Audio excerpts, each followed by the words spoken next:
Joker, why did you join my beloved corps? Sir, to kill, sir! So you're a killer? Sir, yes, sir! Let me see your war face. Sir! You got a war face? Ah! That's a war face! Now let me see your war face! Ah! Bullshit! You didn't convince me! Let me see your real war face! Ah!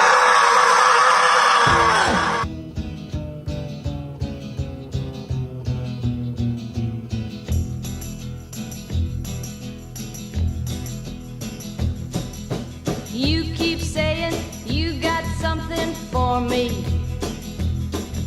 something you call love, but confess you've been a messin' where you shouldn't have been a messin', and now someone else is getting all your best. These boots are made for walking, and that's just what they'll do. One of these days, these boots are gonna walk all over you.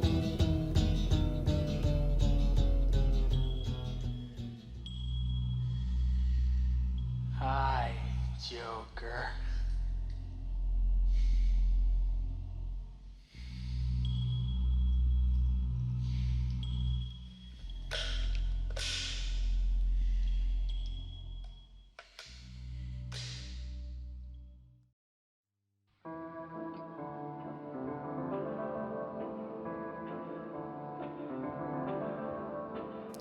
Born on the 26th of July, 1928, Stanley Kubrick was introduced to the world. He grew up in the Bronx in New York City, where his father, Jackie Kubrick, worked as a doctor, and his mother, Sadie Pervler, was a housewife. He had a younger sister named Barbara and attended school at William Howard Taft High. His academics were okay, but he showed a huge amount of interest in photography and literature. Oh yeah, and films too. In 1956, Kubrick would work on his first major budget film called The Killing. This movie is more of a casual experience compared to other Kubrick movies. In my opinion, I thought this was a dark comedy and, kind of like a thriller. I know you like a book. You're a no-good, nosy little tramp. You'd sell out your own mother for a piece of fudge, but you're smart along with it. Smart enough to know when to sell and when to sit tight, and you know you better sit tight in this case. I do. You heard me. You like money. You got a great big dollar sign there where most women have a heart. So play it smart. Stay in character and you'll have money. Plenty of it. George will have it. He'll blow it all on you, probably buy himself a 5-cent cigar. See this guy? He would later go on to Kubrick's other feature film, Dr. Strangelove, or How I Learned to Stop Worrying and Love the Bomb. Might be used to issue instructions to saboteurs. As I previously arranged, Air Police will have lists of all owners, and I want every single one of them collected without exception. Trouble for you. I want you to No. Skip it. I want you to take it. Now go on. Keep this. Everybody up. What is this? It'll be a massacre if you don't keep those mitts up. Now, where's Johnny? What time's he due? These two guys would appear on Kubrick's next feature film the following year called Passive Glory.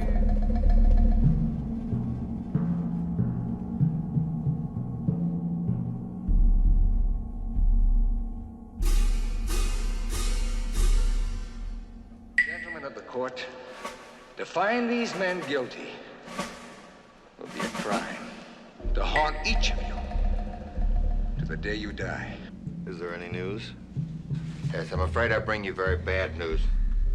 You must prepare yourselves for the worst. Colonel Dax asked me to tell you so. He's been in telephone contact with Army headquarters.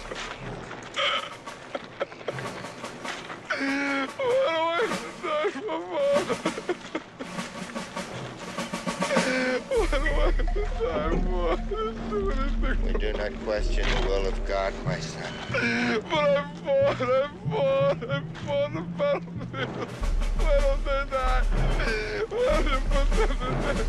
You showed courage in the face of the enemy, my son. Show it now before your own troops. Detail. Halt. Left. Face.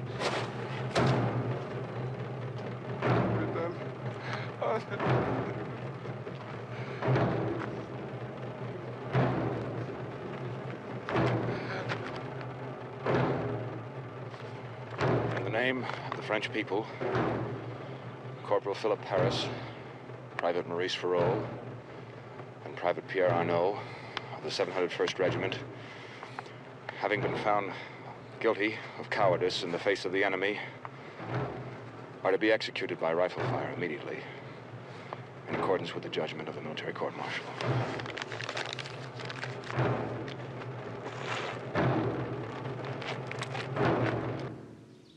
Ready? Aim!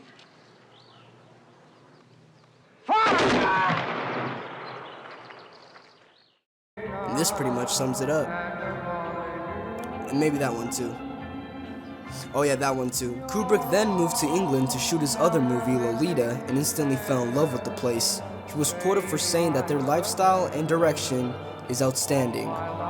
He then directed Dr. Strangelove, and after that worked on a new project in 1965 with Arthur C. Clarke, which would now be known as 2001: A Space Odyssey.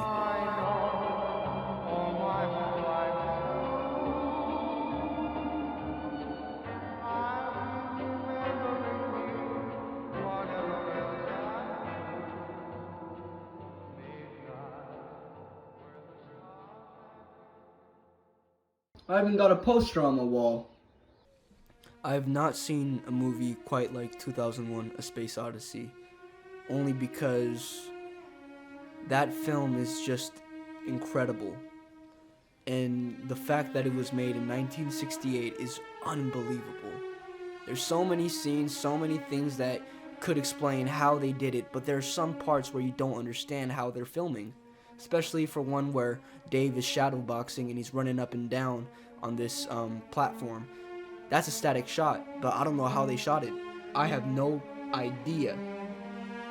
But back to the movie. Given its visual aspects and, you know, all the stuff I could talk about, I really want to just dive deep into this story, because this one, oh man, this one.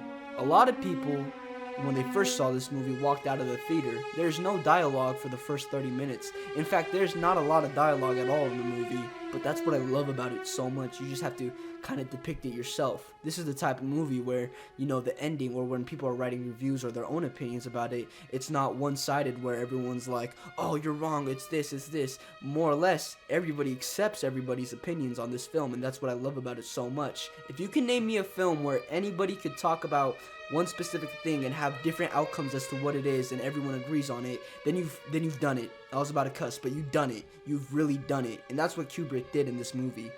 Personification with how the humans don't even act like humans at all. It's mind-boggling. I hope the two of you are not concerned about this. No, I'm not, Al. Are you quite sure? Yeah, I'd like to ask you a question, though. Of course. How would you account for this discrepancy between you and the Twin 9000? Well, I don't think there is any question about it. It can only be attributable to human error. This sort of thing has cropped up before, and it has always been due to human error. And when you're left in the abyss of the end, it's something that you truly, truly have to see.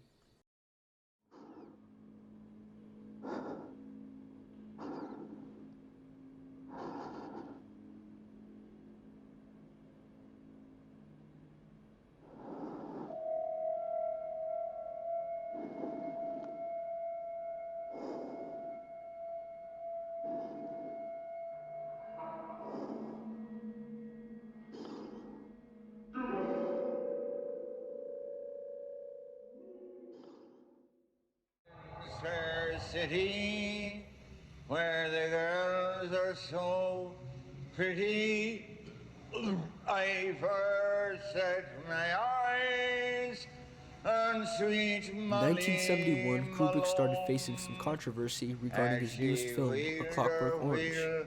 Fans in England were not happy about it, so much so as to start protests and even mail him letters with death threats. This then made Kubrick take it off the shelves in 1973. And what's so stinking about it? And in 1975, he released Barry Lyndon. Excuse me, sir. Good morning again, young sir. Don't even think about it.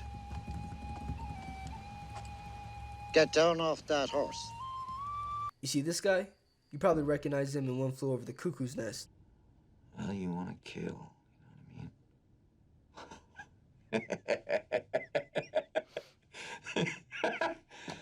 Good movie. The Shining is one of the most scariest, bizarre, creepiest movies I've ever seen in my life. It really does leave you having chills crawling up your spine. Jack Nicholson and Shelley Duvall were perfect for the role. And this movie makes no attempt to just give you a jump scare. Nope. In fact, most of the movie isn't really creepy at all. It's just the subtle details that it leaves off and just leaves you wondering. That's strange, sir. Remember him? Without spoiling this movie, I really have to say you gotta watch this. This is an amazing, it's a classic. If you haven't seen this, I'm gonna have to go smack you.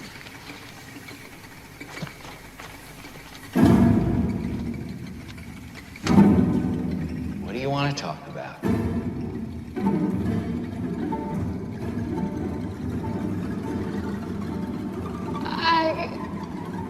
I can't really remember.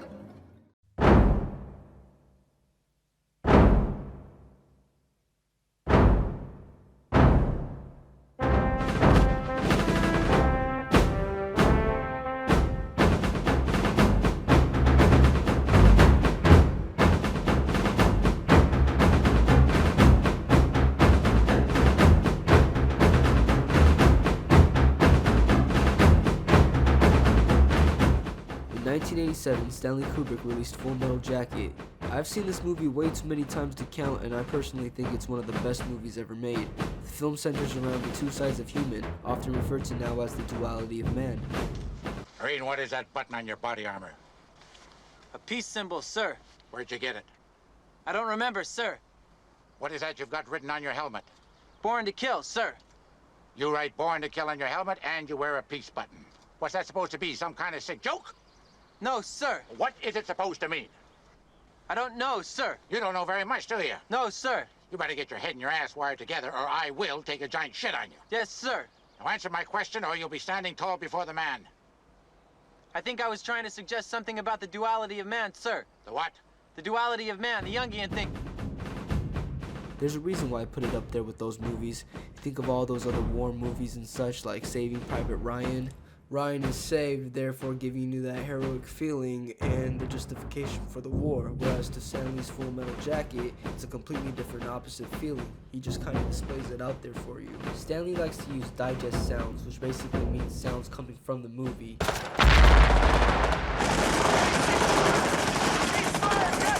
Stand down, mother! That's a direct order!